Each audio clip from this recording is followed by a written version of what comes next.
Hey everyone, welcome to my YouTube channel. I'm the STEM Doctor. In this video I'm going to do adding and subtraction of fractions. If you have 1/8 plus 7/8, since the denominator is the same, you just carry it over and then you just add the numerator. So 1 plus 7 is equal to 8. 8 divided by 8 is equal to 1. And as you can see with our previous pizza problem, if you have 1/8 slices plus 7 of 8 slices with pepperoni, you add them together, then you get 8 out of 8 slices with pepperoni, which also equals to 1, or 1 unit, or 1 whole pizza pot. All right, problem 2. 2 over 3 plus 5 over 3 is equal to what? Since the denominator is the same, then we just bring that over and then we just add the numerator. 2 plus 5 is equal to 7. So the answer is 7 over 3. All right, so now we have problem 3, which is a little bit different. Denominators are not the same. So this will involve an extra step to be able to add these two fractions. Okay, so there are two ways to do this problem.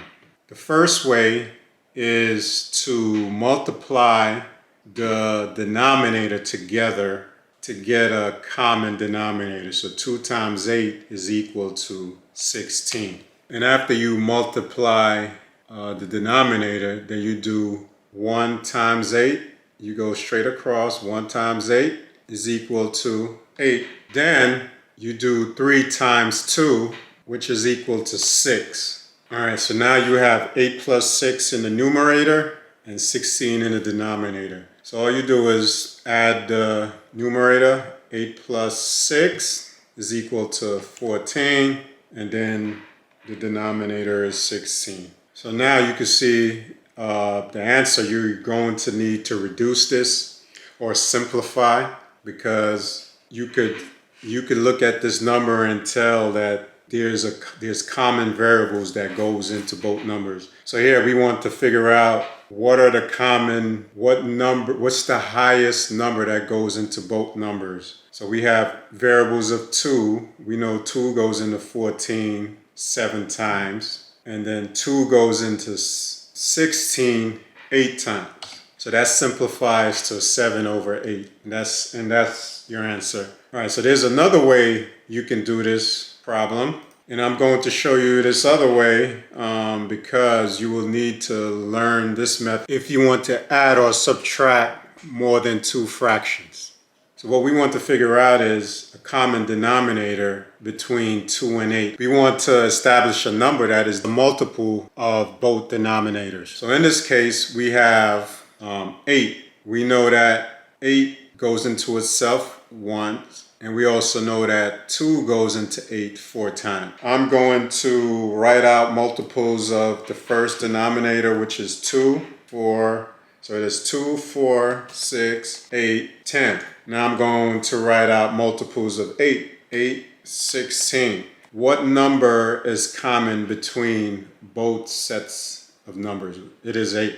We know that 2 times 4 equals 8, so we want to multiply this by 4. And we know that 1 times 8 equals 8, so we multiply this. So we multiply this side by 1 and the 3 by 1. All right, so 4 times 1 equals 4. 4 times 2 is equal to 8, plus 3 times 1 equals 3, and 8 times 1 equals 8. So now we have a common denominator. And now we'll just do what we did before. 4 plus 3 equals 7, and you just bring the 8 over. As you can see, we have the same answer as the other way, the more simpler way of doing this.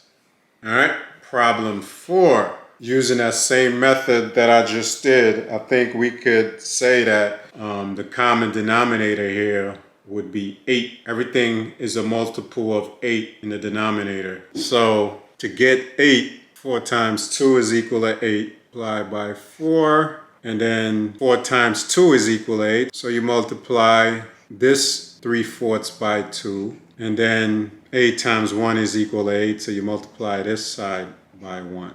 So now your answer, 4 times 1 equals 4. 4 times 2 equals 8. Plus 2 times 3 equals 6. 2 times 4 equals 8. Plus 1 times 1 equals 1. 8 times 1 equals 8. And this is equal to 8 is a common denominator. 4 plus 6 plus 1, which also equals 11 over 8. We have 2/5 plus 1/4 plus 3. Now this might look kind of awkward, and that's because the 3 is in a fraction. When you see a problem like this, you want to put all the numbers into a fraction to make sure that they're in the same form so you could better add. So a good way to look at this is 3 over 1 is equal to 3. Whenever you have a number, right, and you want to put it in fraction form, a whole number, then you just put a 1 underneath it. So you could rewrite this as 2 over 5 plus 1 over 4 plus 3 over 1. And now that looks a lot better for you to do your adding, or when you're doing subtraction. So this will be applicable to adding a fraction, subtracting, multiplying, or dividing.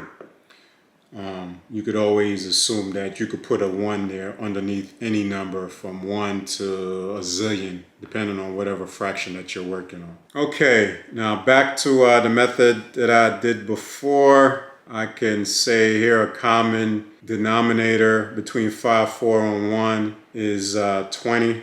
So what I'm going to do is multiply everything in the denominator to get 20. So 4 times 5 equals 20. So I'm going to do 4 here also. Whatever I do in the denominator, I want to do the same thing in the numerator. So 5 times 4 is equal to 20. So you want to do the same thing here. And 20 times 1 is equal to 20, right? We're trying to get 20. And that means you put 20 in the numerator as well.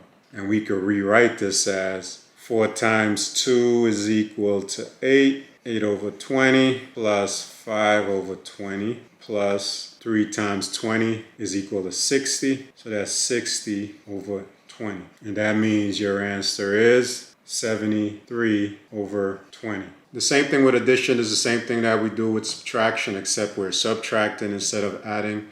You want to get to a state where you have a common denominator. So here we have 5 over 8 minus 3 over 8. Since we have a common denominator, we just bring it over. And then 5 minus 3 is 2. So your answer is 2/8. Whenever you get an answer in a fraction, you want to look at it and say, can I further simplify this answer? And you could look at this and say, yes, you can. That's because you have a number that's common to both 2 and 8. And that number is 2 itself. 2 goes into itself 1 time, and 2 goes into 8 4 times. So this simplifies to 1/4. 5/8 minus 3/8 is equal to 1/4. Problem 2, same as we have 4, like denominators, 5 minus 3 is 2. Just bring the denominator over, and this further simplifies. We have a number that's common to both. 2 goes into itself once, 2 goes into 4 2 times. So 5/4 minus 3/4 is equal to 1/2. Now problem 3, and this is similar to the addition that we did before, where you have unlike denominators.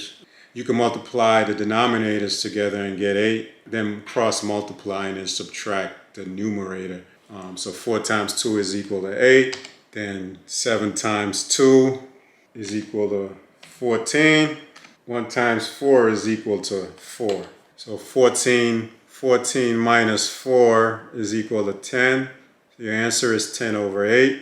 And you could actually simplify this because you have a number that's common to both. You have 2 that goes into 10 5 times, and 2 goes into 8 4 times. So that simplifies to 5/4. And we could do this the long way as I showed you before, right? 4 will be a common denominator between both of these numbers. Let's just go ahead and see if it works this way. 4 times 1, right? Because 4 is a common between 4 and 2.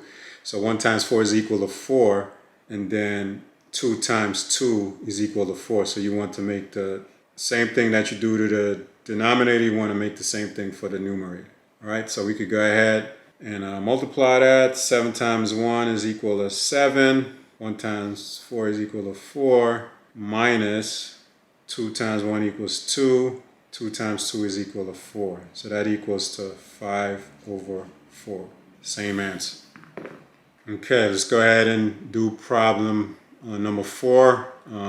We have 3 sets of fractions, different denominator. First, we want to take all 3 denominators, 2, 4, 6, 8, 10, right? And then 4, the second denominator, and go multiples of 4, 4, 8, 12, 16, 20. And then we could do multiples of 8, 8, 16, 24. As you can see here, 8 is common between all 3 numbers, so we could go ahead and use 8 as a common denominator. So I'm going to go ahead and rewrite the fraction. 9 over 2 minus 3 over 4 minus 1 over 8. So how many times does 2 go into 8? It goes into 8 4 times, so I want to multiply the numerator as well. How many times 4 goes into 8? It goes into 8 twice. Same thing. Numerator, the same thing. How many times does 8 goes into 8? It goes into itself once. So this is once as well.